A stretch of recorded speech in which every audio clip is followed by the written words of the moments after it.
নমস্কার বন্ধুরা, কেমন আছেন সবাই? আশা করি খুব ভালো আছেন। আমিও খুব ভালো আছি। রুহির রান্নাঘরে আপনাদের সবার স্বাগত। আজ আমার হচ্ছে মাছের ডিমের বড়া ভাজা।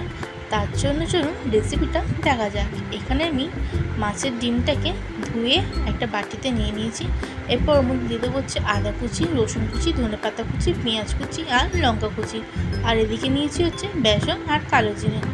এবার বেসন আর কালো জিরেটা দিয়ে দিয়েছি। এরপর দিয়ে দেবো হচ্ছে রসুন কুচি, আদা কুচি, পেঁয়াজ কুচি, ধনেপাতা কুচি আর লঙ্কা কুচি। আমি এখানে দুটো বড় পেঁয়াজ কুচি নিয়েছি আর লঙ্কাটা ওই 8 থেকে 9টা দিয়েছি। আপনারা যেমন ঝাল খাবেন লঙ্কাটা ঠিক কিন্তু তেমনই দেবেন। এরপর দিয়ে দেবো হচ্ছে 1 চামচ হলুদ গুঁড়ো আর স্বাদ পরিমাণ নুন দিয়ে ভালো করে কিন্তু বেসনের সাথে ডিমটাকে একদম ফেটিয়ে নিতে হবে। এদিকে আমার রেডি হয়ে গেছে ডিম ফেটানোটা। এবার এদিকে গ্যাসের ওপর কড়া বসিয়ে সাদা তেলটা গরম হতে দিয়ে এক এক করে মাছের ডিমের বড়াগুলো ছেড়ে দেবো। আর একদম গ্যাসটাকে লো করে কিন্তু মাছের ডিমের বড়াগুলো ভাজতে হবে, নয়তো ভেতরটা কাঁচা থেকে যাবে আর বাইরেটা একদম ব্রাউন কালার চলে আসবে। সেই জন্য আস্তে করে একদম ভাজবেন, তাহলে দেখবেন ভাজাটা খুব ভালো হবে। আমার কিন্তু এদিকে ভাজা রেডি হয়ে গেছে, দেখলেন খুব সহজে কিন্তু ঝটপট করে আমি ভেজে নিয়েছি।